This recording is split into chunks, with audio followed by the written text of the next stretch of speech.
News ടെൻസിലേക്ക് വിശദമായി. സ്പായിൽ പോയത് ഭാര്യയോട് പറയുമെന്ന് ഭീഷണിപ്പെടുത്തി CPOയിൽ നിന്ന് 4 ലക്ഷം രൂപ തട്ടിയ കേസിൽ SIക്കെതിരെ നടപടി. എറണാകുളം പാലാരിവട്ടം സ്റ്റേഷനിലെ SI KK ബൈജുവിനെയാണ് സസ്പെൻഡ് ചെയ്തത്. ബൈജുവിന്റെ അറസ്റ്റ് ഉടനുണ്ടാകും. ബൈജുവിന്റെ കൂട്ടാളി കൊച്ചി സ്വദേശി ഷിഹാമിനെ അറസ്റ്റ് ചെയ്തു. നവമി ദിനേശ് കൊച്ചിയിൽ നിന്ന് വിവരങ്ങളുമായി ചേരുന്നുണ്ട്. നവമി, സഹപ്രവർത്തകൻ മറ്റൊരു സ്റ്റേഷനിലാണെങ്കിൽ പോലും പോലീസുകാരനാണ്. അദ്ദേഹത്തെയാണ് വഞ്ചിച്ച് 4 ലക്ഷം രൂപ തട്ടിയെടുത്തത്. അതും ഒരു സ്പായിലെ ജീവനക്കാരെ കൂട്ടുനിർത്തി. ഒരുപാട് ചോദ്യങ്ങൾ ഉയരുന്നുണ്ട്. ആദ്യം ഈ കേസിന്റെ വിശദാംശം.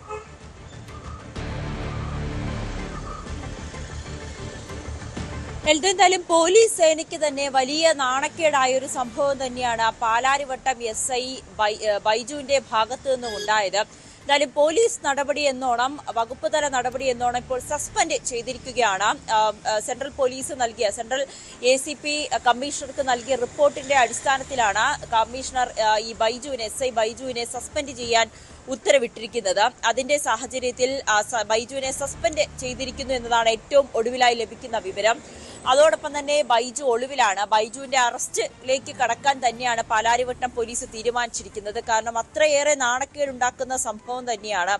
ഈ സ്പായുടെ മറവിൽ വലിയൊരു ചതി തന്നെയാണ് സ്വന്തം സഹപ്രവർത്തകരെതിരെ ചെയ്തത് എന്നാണ് പോലീസിന്റെ കണ്ടെത്തലും. അതിന്റെ അടിസ്ഥാനത്തിൽ തന്നെയാണ് കടുത്ത നടപടികളിലേക്ക് കടക്കുവാനും പോലീസ് തീരുമാനിച്ചിരിക്കുന്നത്. അത്തരത്തിലുള്ള നിർദ്ദേശം തന്നെയാണ് കമ്മീഷണറുടെ ഭാഗത്തു നിന്നും പോലീസിന് ലഭിച്ചിരിക്കുന്നത്. അതിന്റെ തുടർന്നാണ് ഇന്ന് രാവിലെയോടുകൂടി ഈ SI ബൈജുവിനെ സസ്പെൻഡ് ചെയ്തിരിക്കുന്നു എന്ന വിവരം പോലീസിൽ നിന്നും ലഭിക്കുന്നത്. ബൈജു ഇപ്പോൾ ഒളിവിലാണ്. ബൈജുവിനെ അറസ്റ്റ് ചെയ്യാനുള്ള നീക്കമാണ് പോലീസിന്റെ ഭാഗത്ത് നിന്ന് നടക്കുന്നത്. ഇതിൽ 2ാം പ്രതിയായിട്ടുള്ള ഷിഹാമിനെ പോലീസ് അറസ്റ്റ് ചെയ്തിട്ടുണ്ട്. ഈ പരാതിക്കാരിയെ, അതായത് ഈ സ്പായിലെ ജീവനക്കാരിയായ രമ്യയും ഒളിവിലാണ്. രമ്യയും കണ്ടെത്താനുള്ള അന്വേഷണം ഊർജിതമായി തന്നെ പുരോഗമിക്കുന്നുണ്ട്.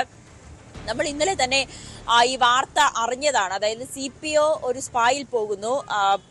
പാലാരിവട്ടത്തുള്ള ഒരു സ്പായാണ്, റോയൽ ആയുർവേദിക് എന്ന ഒരു സ്പാ. ആ സ്പായിലേക്ക് പോകുന്നു. സ്പായിൽ പോയി തിരിച്ചു മടങ്ങും വഴി ഈ രമ്യ എന്ന അവിടുത്തെ ജീവനക്കാരി CPO വിളിച്ചു പറയുന്നു തന്റെ മാല കാണാനില്ല, ആ മാല CPO ആണ് മോഷ്ടിച്ചത്, ഈ മാല തിരികെ നൽകണം, ഇല്ല എന്നുണ്ടെങ്കിൽ പോലീസിൽ പരാതി നൽകും, പാലാരിവട്ടം പോലീസിൽ പരാതി നൽകുമെന്ന് പറയുന്നു. CPO പറയുന്നു താൻ അങ്ങനെ ഒരു മാല എടുത്തിട്ടില്ല, തങ്ങൾ പരാതി കൊടുക്കണമെങ്കിൽ കൊടുത്തോളൂ, തന്നെ അങ്ങനെ ഒരു മാല താൻ എടുത്തിട്ടില്ല എന്ന് ആവർത്തിച്ച് CPO പറയുന്നുണ്ട്. ഉടനെ ഈ യുവതി പാലാരിവട്ടം പോലീസിന് പരാതി നൽകുന്നുണ്ട്.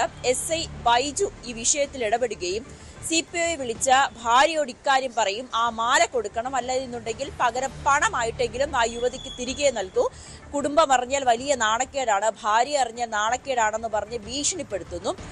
CPO ഈ ഭീഷണിക്ക് വഴങ്ങി 4 ലക്ഷം രൂപയാണ് ഈ യുവതിക്ക് പല ഘട്ടങ്ങളിലായി കൊടുത്തത്. 9 ലക്ഷം രൂപയാണ് ആവശ്യപ്പെട്ടത്. അത്രയും പണം തന്റെ കയ്യിലില്ല എന്ന് പറഞ്ഞുകൊണ്ട് 4 ലക്ഷം രൂപ പല തവണയായി ഈ രമ്യ എന്ന യുവതിക്ക് CPO നൽകുന്നു. ഇതിനെ തുടർന്ന് പിന്നീട് CPOക്ക് SIയുടെ ചില നടപടികളിൽ അല്ലെങ്കിൽ സംസാരത്തിൽ സംശയം തോന്നി.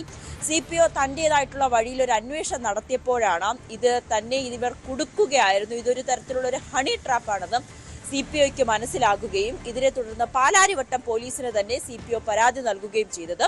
തുടർന്ന് പാലാരിവട്ടം പോലീസ് നടത്തിയ അന്വേഷണത്തിൽ ബൈജുവിന്റെ നടപടി ശരിയായില്ല, അല്ലെങ്കിൽ ഈ പരാതി പോലും, ഈ മാല കാണാനില്ല എന്ന് രമ്യ എന്ന യുവതി നൽകിയ പരാതി പോലും വ്യാജമാണെന്ന് പാലാരിവട്ടം പോലീസിന് മനസ്സിലാകുകയും പോലീസ് ഇതിൽ അന്വേഷണം നടത്തുകയും ചെയ്തു. അങ്ങനെ പ്രാഥമികമായിട്ടുള്ള അന്വേഷണത്തിൽ ഇത് വ്യാജ പരാതിയാണെന്നും ഇത് ഒരു തരത്തിലുള്ള ഹണി ട്രാപ്പ് ആണെന്നും മനസ്സിലാക്കുകയും ചെയ്തു. അതിൽ 1ാം പ്രതിയായി പാലാരിവട്ടം SI ആയിട്ടുള്ള ബൈജുവിനെ 1ാം പ്രതിയാക്കി. 2ാം പ്രതിയായിട്ടുള്ള ഇവരുടെ ഷിഹാം ഒരു ഗുണ്ട എന്ന് തന്നെയാണ് പോലീസ് പറയുന്നത്. ഷിഹാമാണ് ഈ യുവതിയെയും SI ആയിട്ടുള്ള ബൈജുവിനെയും സഹായിക്കുന്നത്. അതായത് ഈ CPO അല്ലെങ്കിൽ മറ്റാ സ്പായിൽ വന്ന് പോയിട്ടുള്ളവരെ വിളിച്ച് ഇത്തരത്തിൽ ഭീഷണിപ്പെടുത്തുകയും പണം കൈപ്പറ്റുകയും ഒക്കെ ചെയ്യുന്നത് ഷിഹാമാണെന്നാണ് പോലീസ് പറയുന്നത്. ഷിഹാമിനെ 2ാം പ്രതിയാക്കിയും ഈ സ്പാ സെന്ററിലെ ജീവനക്കാരിയായിട്ടുള്ള രമ്യയെ മൂന്നാം പ്രതിയാക്കിയും പോലീസ് കേസെടുത്തിരിക്കുന്നത്. ഈ രീതിയിലാണ് ഈ കേസിന് ആസ്പദമായ സംഭവം ഉണ്ടാകുന്നത്. പോലീസിന്റെ അന്വേഷണത്തിൽ തന്നെ ഇത് വ്യാജമാണെന്ന് മനസ്സിലായി. SI ഇതിൽ കാണിച്ച നടപടി അല്ലെങ്കിൽ SI ഈ സ്പാ ജീവനക്കാരിയും ഷിഹാമും തമ്മിൽ SIക്ക് ബന്ധമുണ്ടെന്ന് പോലും അന്വേഷണ സംഘത്തിന് മനസ്സിലാകുകയും ചെയ്തു. ഈ CPO നൽകിയ 4 ലക്ഷം രൂപയിൽ 2 ലക്ഷം രൂപയാണ് ബൈജു സ്വന്തമാക്കിയതെന്ന് പോലും, ബൈജുവിന്റെ അക്കൗണ്ടിൽ എത്തിയതെന്ന് പോലും പോലീസിന് കണ്ടെത്താൻ കഴിഞ്ഞു. അതോടൊപ്പം തന്നെ ഇത് CPOയ്ക്ക് മാത്രമല്ല ഇതുപോലുള്ള അനുഭവം ഉണ്ടായത്, ആ സ്പായിൽ വന്നു മടങ്ങിയ മറ്റ് ചിലരെയും ഇത്തരത്തിൽ ഹണി ട്രാപ്പിലൂടെ പണം തട്ടിയിട്ടുണ്ട് അല്ലെങ്കിൽ ഇത്തരത്തിലുള്ള പണം ഭീഷണിപ്പെടുത്തി പണം കൈപ്പറ്റാൻ SI ബൈജുവും ഷിഹാമും മായയും ഇത്തരത്തിലുള്ള നിരവധി തട്ടിപ്പുകൾ നടത്തിയിട്ടുണ്ടെന്ന് തന്നെ പോലീസിന് മനസ്സിലായിട്ടുണ്ട്. കൂടുതൽ പരാതിക്കാരെ ഇതിൽ ഉണ്ടാകുമോ എന്ന് കാത്തിരിക്കുകയാണ്. എന്തായാലും അന്വേഷണം വ്യാപിപ്പിച്ചിരിക്കുകയാണ്.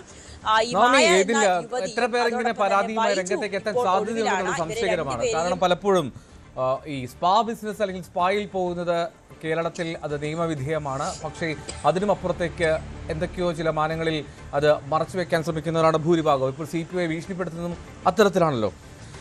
അതവിടെ നിൽക്കട്ടെ. ഒരു ഇടനിലക്കാരനുണ്ട് ഈ SI ബൈജുവിനപ്പുറം അല്ലെങ്കിൽ ആ സ്പാ ജീവനക്കാരിക്കും അപ്പുറം ഒരു ഇടനിലക്കാരൻ. അയാളൊരു ഗുണ്ടയാണെന്ന് പോലീസ് തന്നെ പറയുന്നു. അപ്പോൾ ഇതൊരു നല്ല കൂട്ടുകെട്ടല്ല.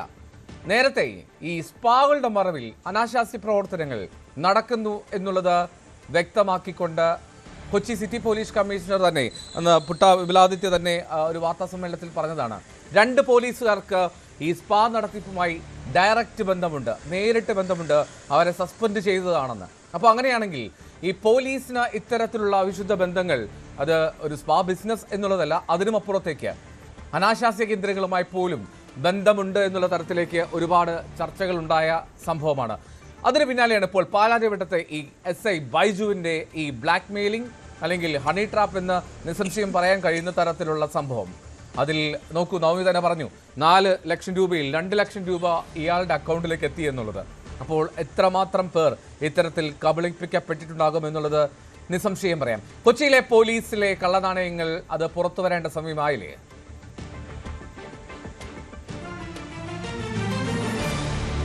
തീർച്ചയായും എൽദോ, ഈ സ്പാ കേന്ദ്രീകരിച്ചിട്ടുള്ള അനാശാസ്യം അത് ഇപ്പോഴല്ല നമ്മൾ അത്തരത്തിലുള്ള വാർത്തകളും അല്ലെങ്കിൽ പോലീസിന്റെ റെയ്ഡും ഒക്കെ അത് കുറെ നാളുകളായി പോലീസ് ഈ സ്പാകൾ കേന്ദ്രീകരിച്ചുള്ള ഒരു അന്വേഷണവും അതിന്റെ മറവിൽ നടക്കുന്ന അനാശാസ്യം നടത്തുന്നവരെയൊക്കെ പിടികൂടുന്നുണ്ട്. പലപ്പോഴായി നമ്മളത് വാർത്ത നൽകിയിട്ടുമുണ്ട്. ഇപ്പോൾ ഈ രമ്യയുടെ ഈ സ്ഥാപനം പോലും ഇത്തരത്തിൽ പോലീസിന്റെ നിരീക്ഷണത്തിലുള്ള ഒരു സ്ഥാപനം എന്ന് തന്നെയാണ് അന്വേഷണ സംഘം വ്യക്തമാക്കുന്നത്. അതുകൊണ്ട് തന്നെ പോലീസ് കുറച്ചുകൂടി പരിശോധന ശക്തമാക്കുകയാണ്. ഈ അനാശാസ്യം നടത്തുന്ന സ്പായുടെ മറവിൽ നടത്തുന്ന അനാശാസ്യം അതിലേതെങ്കിലും പോലീസുകാർക്ക് ഇത്തരത്തിൽ ബന്ധമുണ്ടോ അല്ലെങ്കിൽ ഇത്തരത്തിൽ ആളുകളെ തട്ടിപ്പ് നടത്തുന്നതിനും പണം തട്ടിയെടുക്കുന്നതിനും ഏതെങ്കിലും പോലീസുകാർക്കും ഇതിൽ ബന്ധമുണ്ടോ, അവരുമൊക്കെ ഈ സ്പായുടെ മറവിൽ ഇത്തരത്തിലുള്ള തട്ടിപ്പ് നടത്തുന്നുണ്ടോ എന്ന് പോലീസ് അന്വേഷിക്കുന്നുണ്ട്. എന്തായാലും വ്യാപകമായിട്ടുള്ള കൊച്ചി കേന്ദ്രീകരിച്ച് വ്യാപകമായിട്ടുള്ള ഒരു അന്വേഷണത്തിലേക്ക് തന്നെയാണ് പോലീസ് കടക്കുന്നത്. അതിന്റെ ആദ്യഘട്ടമായി ഇപ്പോൾ ഈ ബൈജു എന്ന പോലീസുകാരനെ എത്രയും വേഗം പിടികൂടിയ ശേഷം അയാളെ വിശദമായി ചോദ്യം ചെയ്യുക എന്നതാണ് അന്വേഷണ സംഘത്തിന്റെ അടുത്ത ലക്ഷ്യം. കാരണം ഇതേപോലെ ഈ CPOയെ പോലെ എൽദോ നേരത്തെ സൂചിപ്പിച്ചതുപോലെ തന്നെ എത്ര പേര് പരാതിയുമായി വരാൻ തയ്യാറാകുമെന്ന് അറിയില്ല. എങ്കിൽ പോലും പോലീസ് അതിനായി കാത്തിരിക്കുകയാണ്. രഹസ്യമായിട്ടെങ്കിലും ഇങ്ങനെ പണം പറ്റിച്ചിട്ടുണ്ടെങ്കിൽ, SI ഭീഷണിപ്പെടുത്തി പണം കൈപ്പറ്റിയിട്ടുണ്ടെങ്കിൽ, അങ്ങനെ പരാതിക്കാർ വരികയാണെങ്കിൽ അതിരഹസ്യമായി തന്നെ അവരിൽ നിന്ന് പരാതി എഴുതി വാങ്ങി ആ രീതിയിലേക്ക് പോലും തെളിവുകൾ ശേഖരിച്ച് ശക്തമായിട്ടുള്ള നടപടിയുമായി മുന്നോട്ട് പോകാൻ തന്നെയാണ് പാലാരിവട്ടം പോലീസിന്റെ തീരുമാനം. ആ രീതിയിലേക്കുള്ള അന്വേഷണം ഇപ്പോൾ കടന്നു കഴിഞ്ഞു. എന്തായാലും ഈ അനാശാസ്യ കേന്ദ്രങ്ങൾ, സ്പായുടെ മറവിൽ നടക്കുന്ന അനാശാസ്യം അതിനെതിരെ കടുത്ത നടപടിയെടുക്കുക അല്ലെങ്കിൽ അതൊക്കെ പൂട്ടുക എന്നൊരു ഉദ്ദേശത്തോടുകൂടി തന്നെയാണ് പോലീസിന്റെ ഒരു അന്വേഷണം ആ രീതിയിൽ പുരോഗമിക്കുന്നുണ്ട്. എന്തായാലും കമ്മീഷണർ വരും ദിവസങ്ങളിൽ ഇതുമായി ബന്ധപ്പെട്ട് കൂടുതൽ പ്രതികരണം തരും എന്നാണ് നമുക്ക് അറിയാൻ സാധിക്കുന്നത്. ഇതാദ്യമായല്ല ഇത്തരത്തിൽ പോലീസുകാർ ഉൾപ്പെടുന്ന അല്ലെങ്കിൽ പോലീസുകാർ പോലും ഈ ആളുകളെ, ഇരകളെ ഭീഷണിപ്പെടുത്തി അതാണ് ആദ്യമായിട്ടല്ല പോലീസുകാർ ഇത്തരത്തിൽ ഇടപെടുന്നു എന്നുള്ളതാണ്.